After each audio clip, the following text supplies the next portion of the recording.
You know, when we talk about financial freedom, most people think it's just about making more money. But that's only half the picture. True financial freedom, well, that's when your business is making money whether you're at your desk, on a beach, or fast asleep. It's when your business finally starts working for you and not the other way around. And that really brings us to a question I want you to sit with for a second. Just let this one sink in. If your business only works when you work, do you really own it, or does it own you? Seriously, think about it. If you stopped working tomorrow, would the money stop too? That's the exact problem we're going to tackle today. Because, look, here's the harsh truth. Most entrepreneurs haven't actually built a business. What they've done is they've built themselves a really high-stress, unpredictable 24/7 job. They think they're running the business, but in reality, the business is running them. And you can see the two realities right here on this slide. It's a pretty powerful contrast, isn't it? Over on the left, you've got the trap. Your income is chained to your effort. You stop, the money stops. You get sick, it stops. You burn out, well, the whole thing just collapses.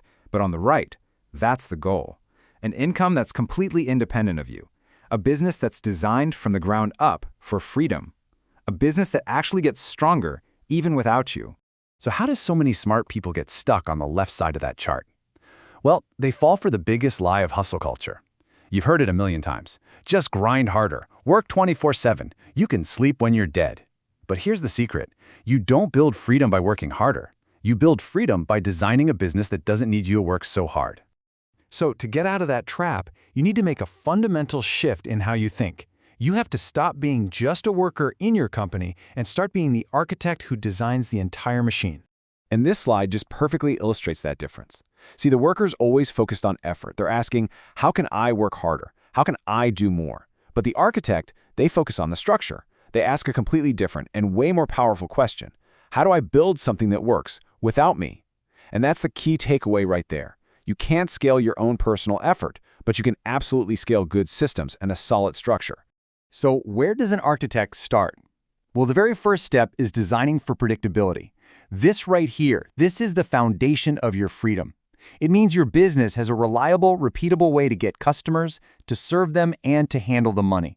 When things are predictable, they don't need you to constantly jump in and manage every little crisis.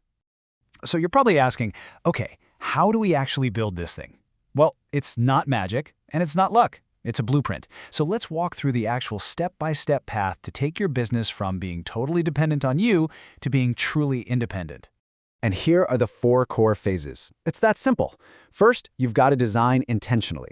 Think like that architect. Second, and this is huge, you systemize everything. Third, you build a thinking team. And finally, you automate relentlessly. Okay, let's zoom in on step 2, because honestly, this is where so many people get stuck.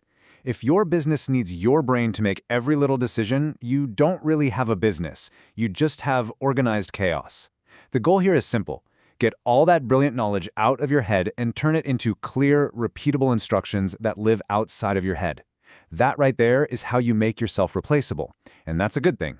And I'm not talking about some abstract idea. We're talking about documenting everything.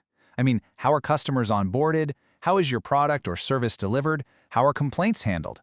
How do you launch a marketing campaign? How is money tracked? All of it. When these systems are written down, anyone can step in and get a consistent, predictable result. Now, once you have those systems, you need people to run them. And this is the next game changer. You are not looking for cheap labor. You don't just need bodies to follow a checklist. You need brains. You need capable, smart people who can take real ownership and responsibility. This quote just says it all, doesn't it? It's not about the number of people on your team, it's about their quality. One person who can think critically and take initiative is worth more than 10 people who are just waiting for you to tell them what to do next.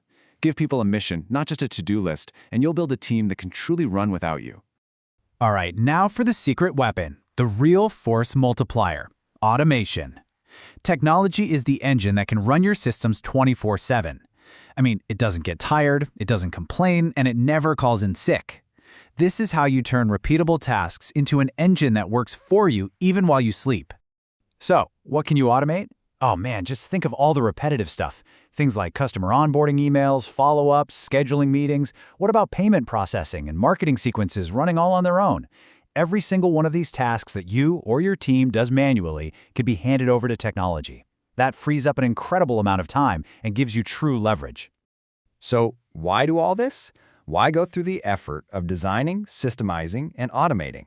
It's all about what your life looks like on the other side. It's about finally getting beyond just surviving day to day. And let's be super clear about this.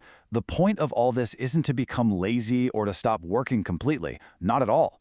The real goal is to get your freedom back so you can live a full, rich life. It's about having the time and the mental space to think, to create, to breathe, and to just experience your life without being chained to your business. I mean, this is the massive difference we're aiming for. On the left, you've got survival mode. You're just drowning in work, constantly putting out fires, no time left to even dream. But on the right, that's creation mode. That's where you have the freedom to think big, to start new projects, or to just go out and enjoy the life you've worked so hard to build. So I'll just leave you with this final question. Are you going to keep running your business out of fear that everything will fall apart the second you step away?